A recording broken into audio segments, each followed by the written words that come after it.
Oi pessoal, tudo bem, né? Vamos continuar hoje com os nossos estudos falando sobre algumas operações entre conjuntos. O que é que a gente pode fazer entre os elementos dos conjuntos e entre os conjuntos entre si. Perdão aí pela redundância. Então a gente vai começar hoje falando de forma bem prática, bem simples, sobre união e intersecção. União e interseção de conjuntos, certo? O que significa isso? Tá? Então, primeiro falando sobre união entre conjuntos, certo? Consideremos A e B conjuntos. Se A e B são conjuntos, o que acontece então? Quando você quer representar os elementos desses dois conjuntos em um conjunto só, você está querendo fazer a operação de união entre esses dois conjuntos. Ou seja, você quer fazer A, U, B, A união B, que é representado de maneira genérica pelos elementos X, onde esses elementos X pertencem tanto ao conjunto A ou eles pertencem ao conjunto B. Ou ele é de um conjunto ou ele é do outro. Tá? Pega todo mundo que está nos dois lados e junta tudo no pacote só. E aí você tem o conjunto união.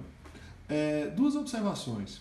Primeira delas, se houver redundância, ou seja, se você tiver um elemento que pertence ocasionalmente, sei lá, aleatoriamente aos dois conjuntos, só precisa escrever uma vez, tá? Quando você vai representar a união. E se você tem elementos...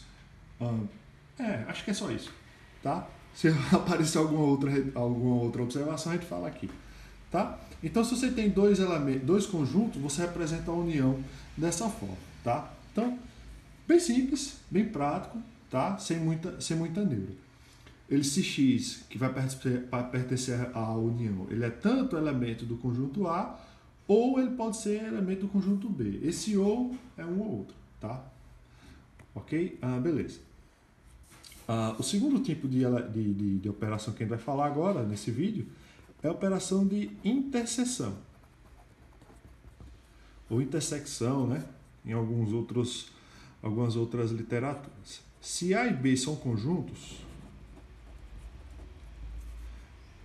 A interseção B são formados pelos elementos X, tais que X pertence ao conjunto A e também ao conjunto B.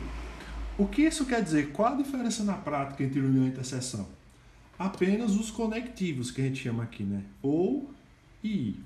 Esse ou indica que tanto faz um quanto o outro. Ou ele está em um ou ele está em outro. Ele faz parte da união. Tá bom?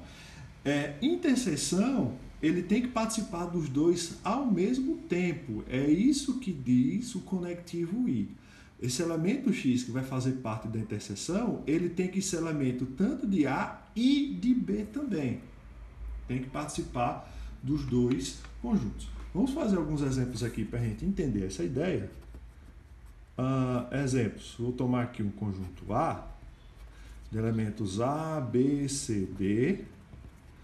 Um conjunto B, de elementos A, C, C, E. E um conjunto C, de elementos B, D, E e F. Tá bom? A, B, C, D, A, C, E, B, D, E e F. Se eu quiser representar, por exemplo, o conjunto A união B, o que é que eu devo escrever? Eu devo escrever os elementos que fazem parte tanto do conjunto A como também do conjunto B, sem repetições, caso aconteçam. Tá? Então, A, B, C, D são os elementos do conjunto A, que obrigatoriamente estarão aqui, A, B, C, D. Quem são os elementos do conjunto B? A, C e E. Nesse caso, eu vou escrever só o elemento E. Por quê? Tanto A como C já foram descritos anteriormente por fazerem parte também do conjunto A. Então, como a gente tem falado no início, não precisa repetir. Tá bom? Apenas uma vez você descreve o elemento do conjunto. Se eu quiser, por exemplo, B interseção C. Tá? B interseção C. O que é que a gente vai ter aqui? Eu quero os elementos que estão em B e também no C. Então, quais são os elementos que estão nesse conjunto que também estarão neste conjunto? Em outras palavras, são os elementos que se repetem nos dois conjuntos. Então, quem está em B e também está em C? O A não, o C também não, apenas o elemento E. Um conjunto unitário, apenas um elemento. Ok? Vamos fazer mais outras aqui. Por exemplo, A interseção C. Quem seriam os elementos que estão simultaneamente nos conjuntos A e no conjunto C? Né? Vamos ver aqui. O A, ele está no A, mas não está no C, não entra. O B está no A e está no C, então ele entra. Vamos ter mais algum. C entra no A, mas não entra no C. E D entra no A e no C. Então, B e D. Vamos ver o contrário. O B tem que estar nos dois, eu tenho que fazer essa conferência. O B não está aqui, já está colocado. O D também. O E não está e o F não está. Então, fechou aqui o conjunto interseção entre os elementos, entre os conjuntos A e C. Algo que é interessante se destacar para essas duas operações são as propriedades, tá? Por que a gente vai destacar as propriedades? Porque sabendo-se dessas propriedades de maneira adequada, eu já consigo responder diretamente, sem fazer essas associações, os problemas propostos. Então, quais são as propriedades? Tem algumas que são óbvias, tá? Só para destacar. Vale tanto para a união quanto a intersecção, certo? A união A é o próprio A. Né? Você vai unir um elemento do conjunto com ele próprio, vai dar o próprio conjunto. Isso também vale para a interseção. Ó. Faz aqui uma tabelinha. A interseção A também é o próprio A. Certo? Quem é o A união com conjunto vazio? O A unido com conjunto vazio é o próprio conjunto A. Né? Você vai pegar um conjunto qualquer com outro conjunto vazio, você vai juntar, o vazio não vai agregar nada. Então só vai ficar o conjunto A.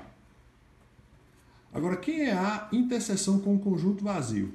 Quais são os elementos em comum entre um conjunto qualquer e um conjunto vazio?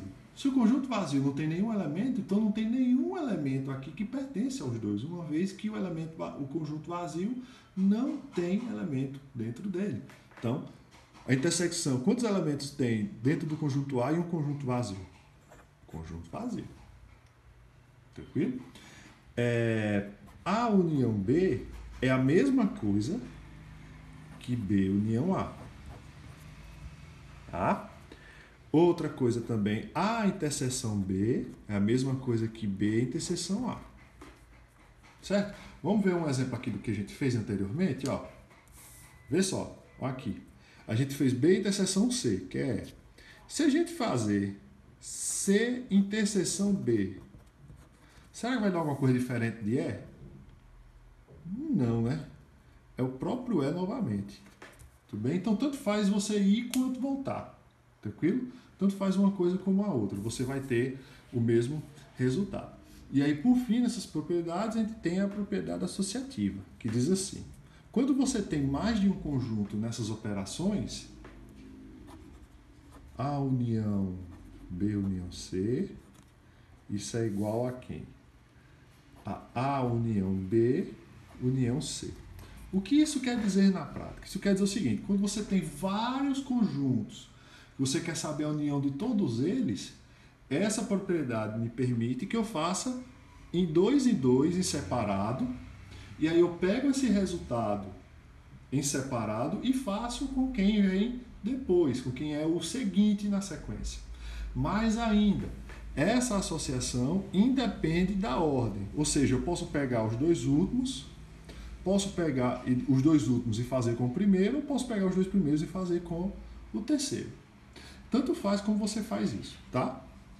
Da mesma forma, a interseção, tudo bem? A interseção B, interseção C, é a mesma coisa que A interseção com B inter C. Tudo bem? Essas são as propriedades dessas operações de união e interseção. Tranquilo? Então, união e interseção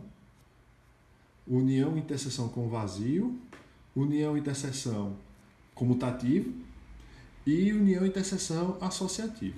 Certo? Qualquer coisa, dá uma rebobinada aí no vídeo, revê novamente. Se tiver dúvida, deixa aí nos comentários. Beleza? Segue o baile.